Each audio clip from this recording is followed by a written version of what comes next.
Recent reports indicate that the rebels are encircling the Syrian capital city of Damascus, and it is a possibility that by the time I complete this lecture, or by the time this lecture has been uploaded, published on YouTube, the Bashar al Assad's Syrian government is finally toppled.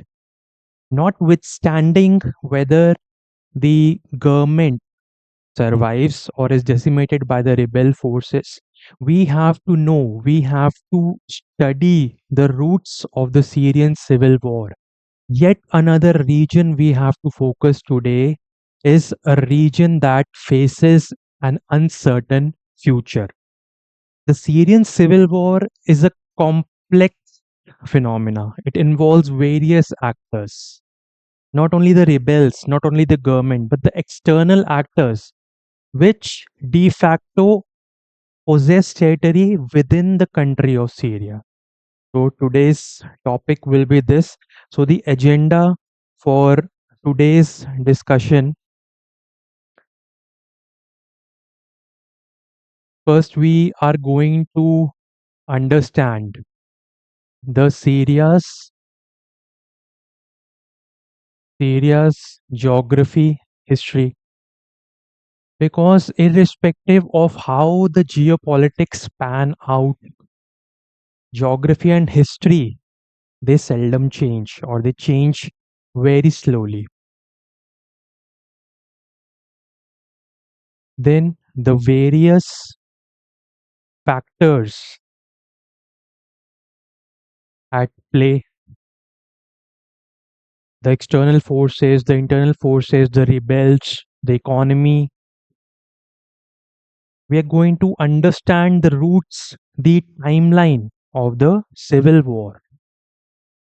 Because this is considered not the start of the Syrian civil war, rather, it is described as being another phase in this civil war. That is, the Syrian civil war began in 2011, but it really did not see an end.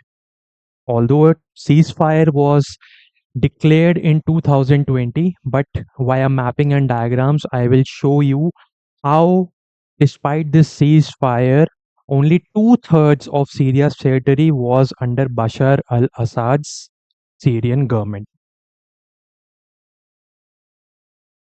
Then we are going to understand the geopolitical implications, how it is going to impact other regions, neighboring regions. Very interesting. So, first of all, in order to gauge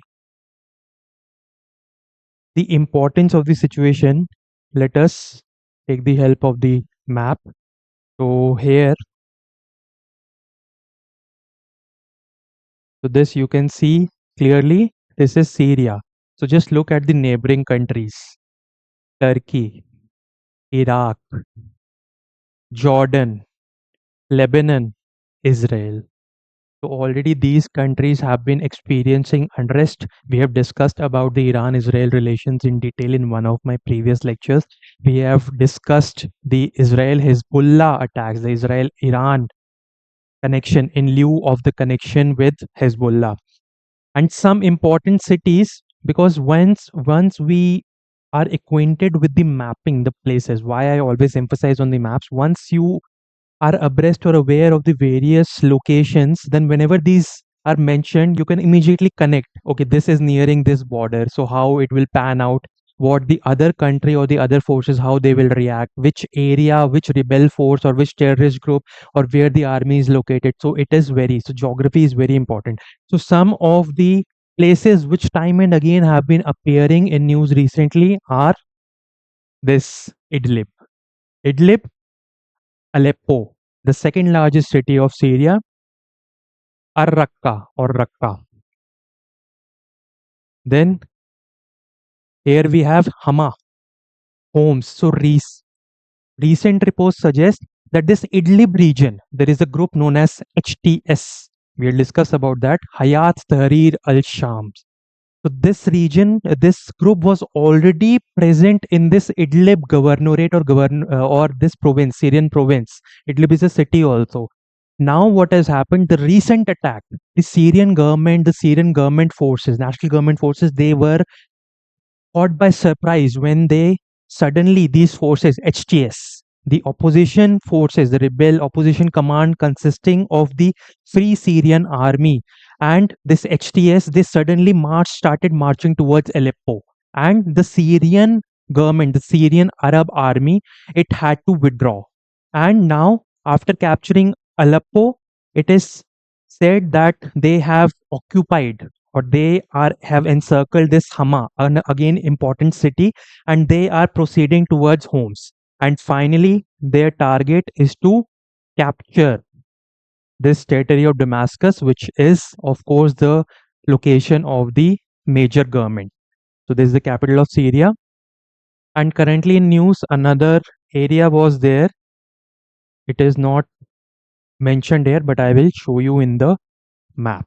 And one important river when we are talking about geography. So this is a very important river flowing. This is the Euphrates River. Okay, this is the Euphrates River, and this flowing, this meets this Tigris and Euphrates River. They meet together, and they were the cradle. They were responsible for the flourishing of the Mesopotamian civilization.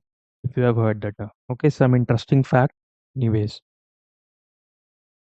so first of all, okay, so now you know this is Syria. I'll just highlight some of the important places. So first, this is the Mediterranean.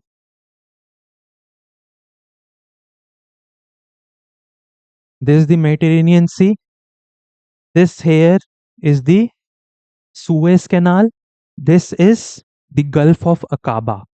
Okay, this is Israel. Palestine is not shown here. Another small country is there, Cyprus. It has not been displayed. This is Lebanon. This is Syria. This is Turkey. This is Iraq. This is Iran. This is Saudi Arabia. This here, this is Egypt, part of Egypt. Okay, Sinai Peninsula. So now the neighbors are clear. So now what I am going to do is we are going to superimpose this image over here. So obviously the territories are changing, the occupied territories are changing quite frequently, but just before the attack of the HTS over Syria, this was the situation, de facto situation. So I'm going to mention some of the, so this, so the yellow region is occupied by the SDF, which is the Syrian Democratic Force belonging to the Kurdish people. We'll discuss about, there is, you might have heard recently or sometime before about Kurdistan, Kurdish people. They are an ethnic minority in this region. Okay, we'll discuss about that. Then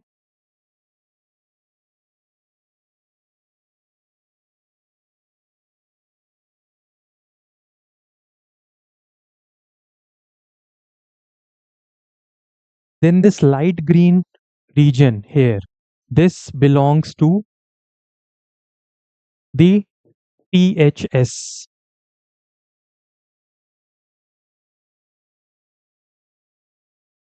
Sorry, HTS. Hayat Tahrir al-Sham. This is an Islamic fundamentalist group. Again, we'll study a bit about history, its history. Very interesting. This portion here, this portion here was where the initial conflict in late November started. Fine. This region belongs to the Turkish-backed militia and the Free Syrian Army, or SNA, Syrian Nationalist Army, which consists of the rebel forces or the Syrian Syrian troops which defected which became rebels. They wanted to overthrow the Bashar al-Assad government. So these consist of, this is the Syrian National Army. So you can see Turkey also has its vested interest. The major, this is actually what Syria, what is under the control of the Bashar al-Assad government. So here the major army is the SAA, the Syrian Arab Army. Okay, this is a demilitarized zone.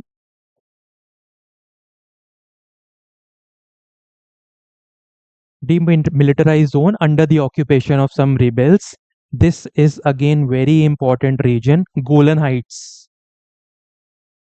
This was captured by Israel in the 1967 war, and it is an occupied territory, but this is part of Syria, sovereign part of Syria. Okay, so you can see so many factors, and one, this, these small dark patches you can see, these are the remnants or the leftovers of ISIS. Remember ISIS? It was very famous during uh, 2000 to from 2014 2018. Now it has been reduced to some localized settlements. So what all factors we have? We have the HTS, the Hayat Tahrir al-Shams, an Islamist fundamentalist group. This is different from ISIS. Although we'll discuss, both were fronts or affiliates of Al Qaeda in the beginning, but later on, HTS, it separated itself from ISIS. So HTS is there, ISIS, Turkish militia plus SNA, this light blue color. Then this yellow are the Kurdish forces. They are also fighting for their rights to exist, autonomous regions. And this red part is basically Syria. So this is only two-third part which is actually under the control of. So it is the new phase. It should entirely, the forces, this, even the ISIS, they have been decimated, they have been weakened, but they can rise again anytime, just like Taliban. Fine. So first, the groups which are very important to study because we cannot neglect them. Why are these so many external factors involved? So we are going to discuss some of the important parts. So we were discussing about Kurdistan. So this Kurds are an ethno-linguistic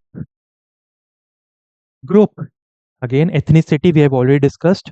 So they speak languages of the West Iranian group, like the Kurdish languages, and the Zaza Gorani languages. So they have their own culture. Now, lot of wrongs have been inflicted on them. They have been at the receiving end of various genocides, various human right violations. Why? Now you can see this region. This is primarily Kurdish people are also known as the stateless people. Why?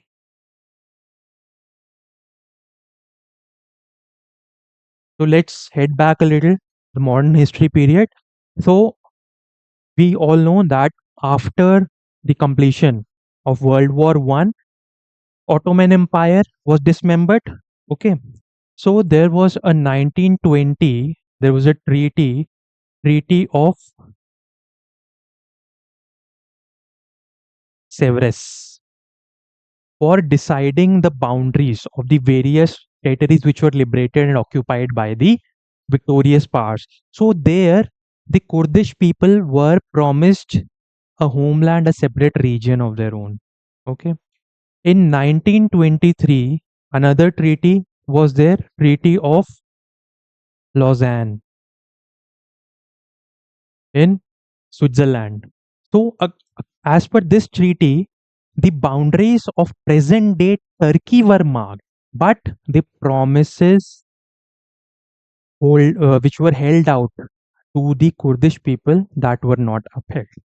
So that is why, because they are an ethnic group. How do we decide ethnicity? It is different from religion. Ethnicity is what connects people together. Okay, like simplest example is the Punjab of Pakistan and Punjab of India. They are united by the common ethnic language of Punjabi, not differentiated by religion. Similarly, Bangladesh and West Bengal, Bengali, not by Hindu Muslim. So here you can see, now obviously they don't have, in every state they have this localized region, and majority of this they are present in Turkey, in the northeastern part of Syria. So here you can see, if we relate this. So this region is occupied by the Kurdish people. Then we have northeastern Iraq, western Iran, some parts of this Caucasus region. This is Armenia, Turkey, Anatolia Plateau. Okay, these are enclaves. Okay, we'll not go into that. This is the Khorasan region of Iran. So here also, now because they are so widespread and segregated, it is estimated that the Kurdish population lies somewhere around this much, 30 to 45 million Kurdish people. People belonging to the Kurdish ethnicity exist all over the world. Out of that majority, around 14.5 to 20 million people, they reside in Turkey itself. But there are in whatever country they reside, the Kurdish people are a minority. That is why they are known as stateless people. But they played a very important role in defeating, in opposing the ISIS forces. So you can see, this is very important.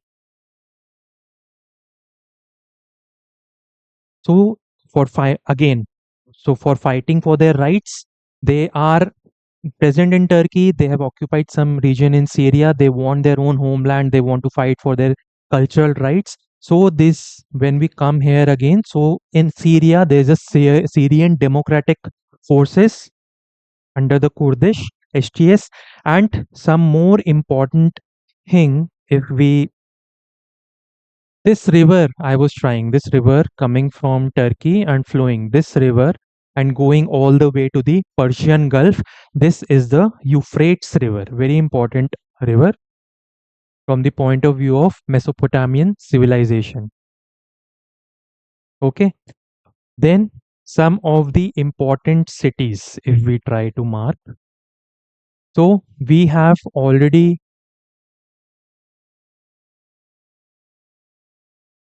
mentioned this. This is Idlib.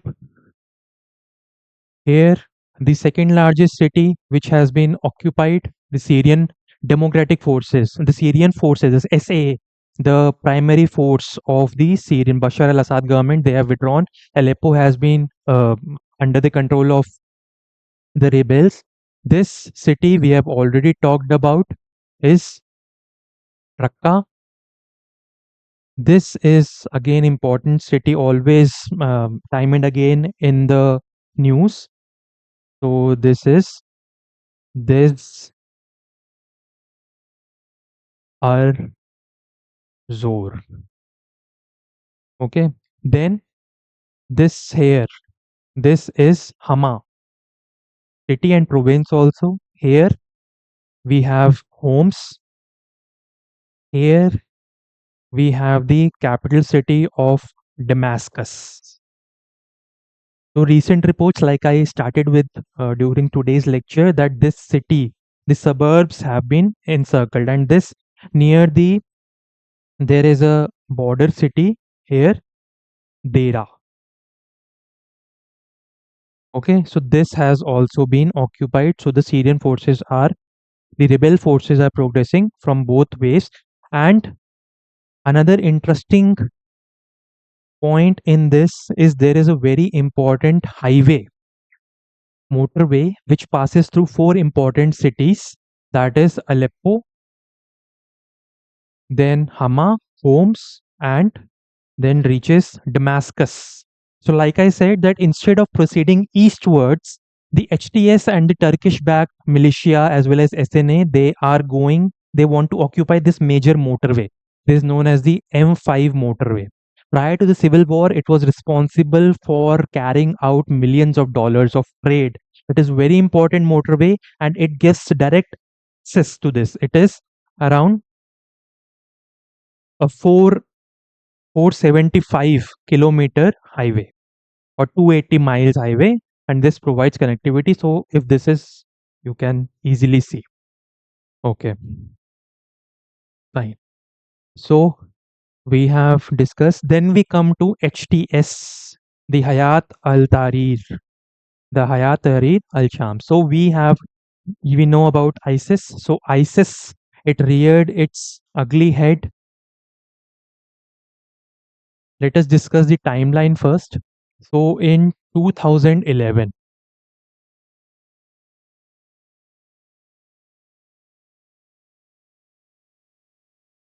the Syrian civil war, 2011, it was the start of the Syrian civil war. It was in opposition to the Ba'athist government. Again, important terms for knowledge. Ba'athist government under Bashar al-Assad. So there's a specialized time of ideology, like we have Marxism, okay, we have socialism. So this Ba'athist philosophy on which Assad's government is based, it says that there should be a vanguard, there should be a vanguard party which should oversee a socialist form of government, and it should pervade or it should spread a pan unified pan Arabic philosophy. Okay, and the major again, there it prohibits the plurality of the government. So there is a single party in power. So what it led to, the dictatorship, tyranny, authoritarian regime. So people obviously they rose, and this was also supported during that time in lot of Arab states. Pro-democracy forces were operating, which started in Tunisia. Okay, one of another Arab state. So these pro-democratic revolts or rebellions, they were part of this Arab Spring. So they wanted to get rid of all these dictatorships, and also in lieu of that and all the atrocities that were being committed on the Syrian people. So this civil war came into play. Okay. So obviously civil war. Now we have already discussed the various factors at play. So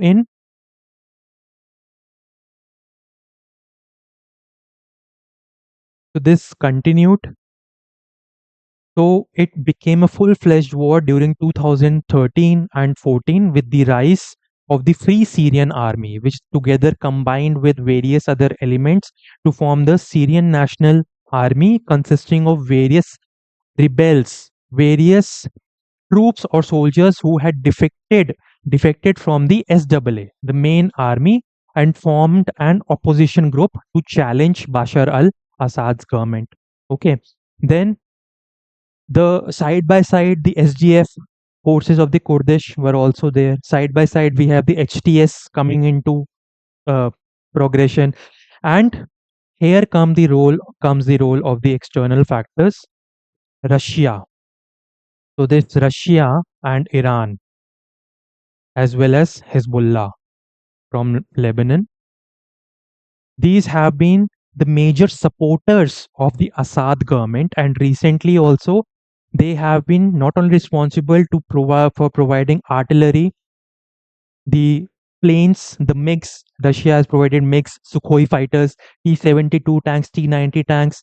Then Iran has its own vested interest because Syria borders Israel. So it is also about liberating the Levant region or the Eastern Mediterranean region from the so-called clutches of the Zionist or the Israeli regime.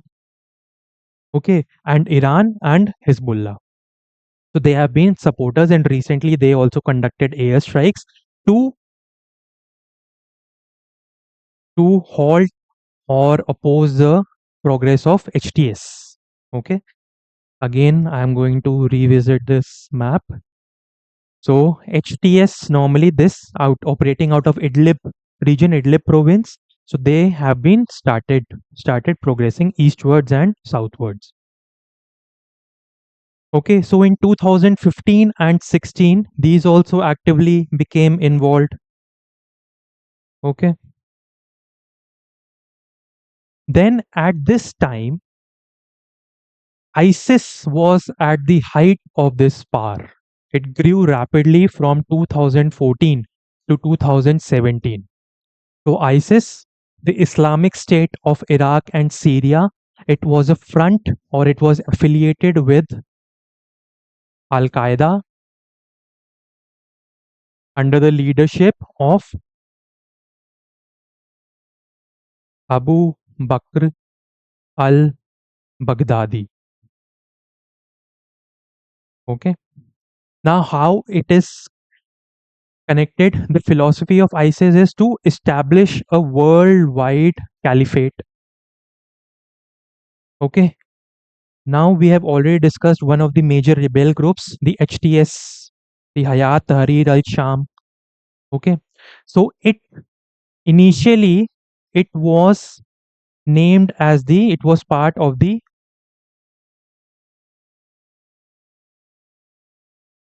Nusrat al Jabra Front.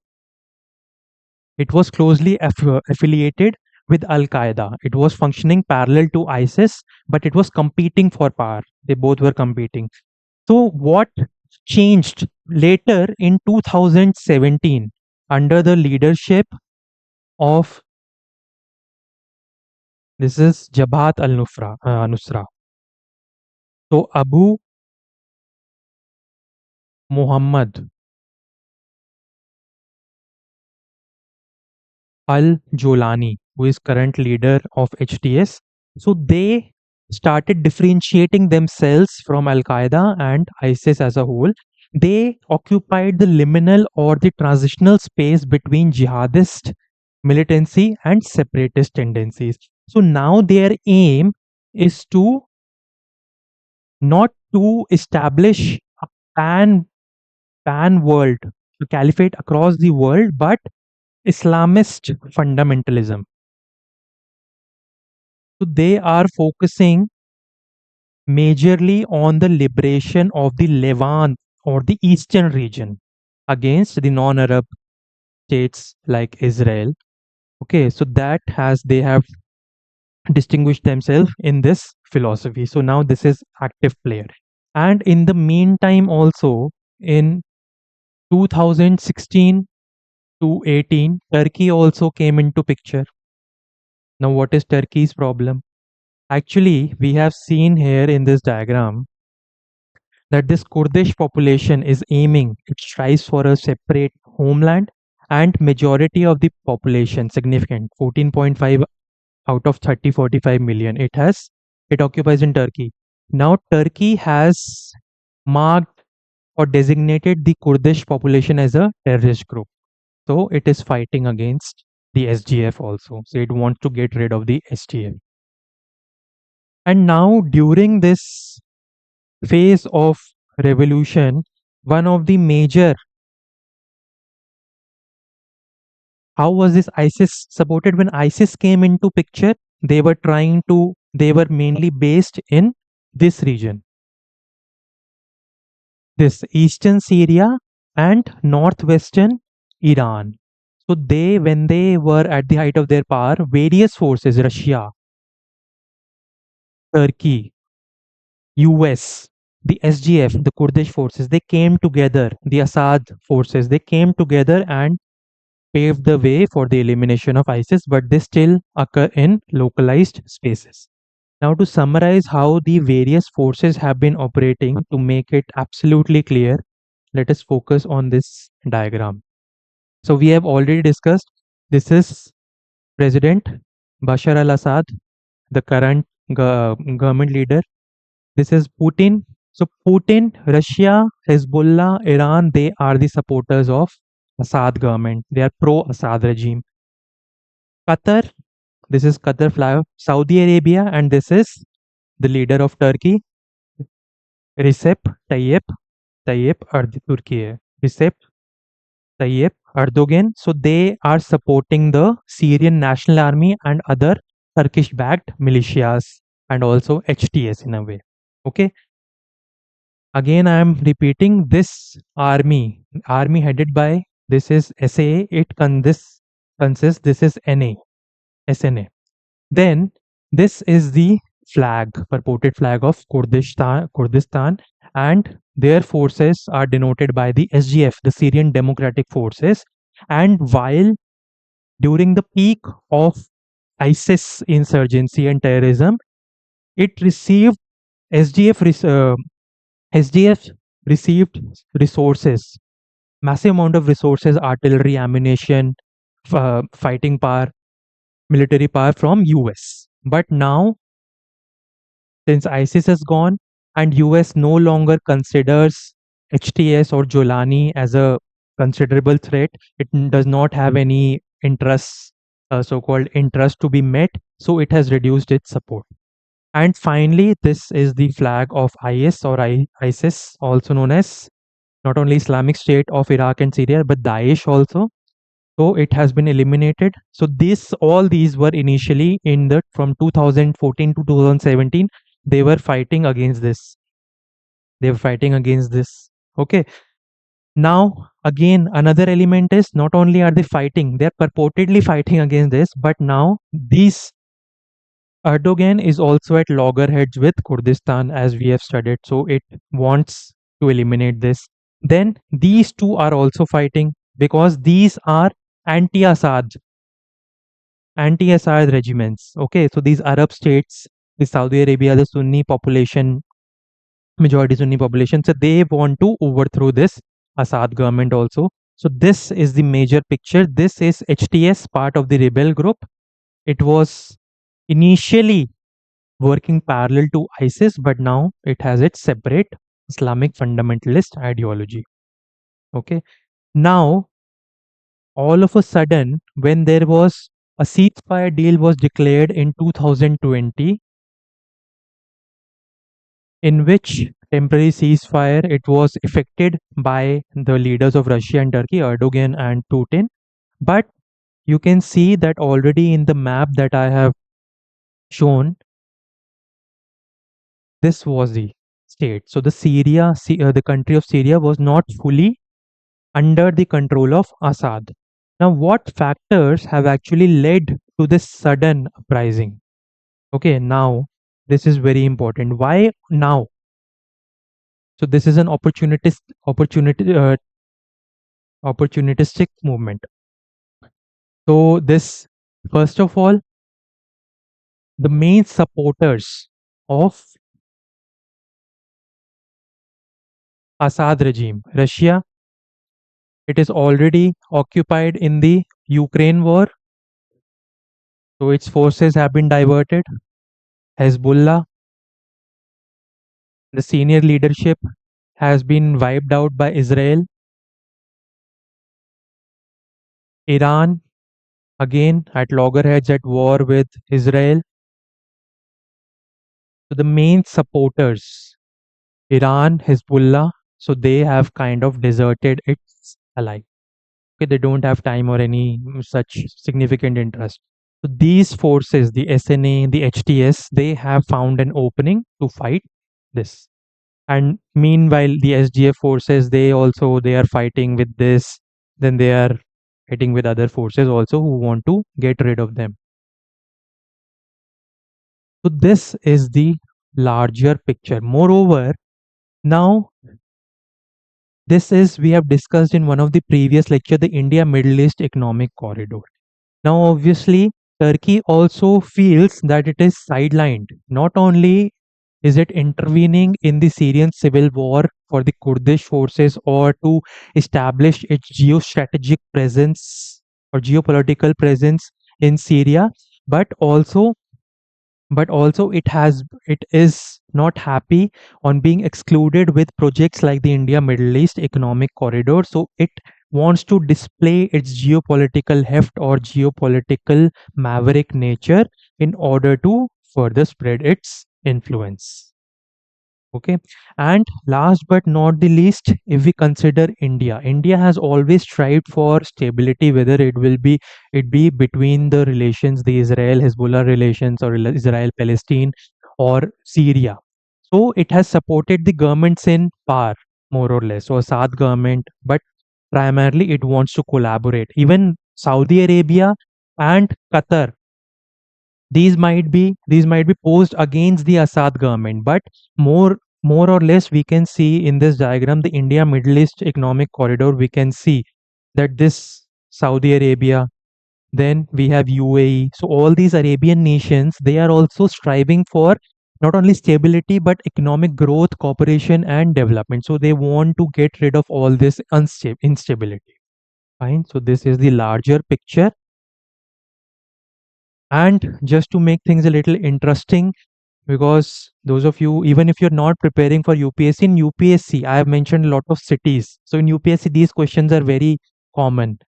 I hope you can see the text. So this was the question asked in 2018. So you have to mark the cities correctly with the countries in which they are located. So here you can see Aleppo, Syria. So this is correct. We have just now discussed Kirkuk and Mosul. These are the places in Iraq. So this Yemen and Palestine will go out, and Mazar-e-Sharif in Afghanistan. So we have are left with the correct option 1 and 4. So this is how, if you currently study the cities, that is why geography has to be studied with political history, economy, as well as history. Okay. So this is all about today's lecture. I hope whatever is to be done by the rebel forces, it is good for the stability of the Middle East people, for the growth and prosperity. And till we meet again next time, Jai Hind.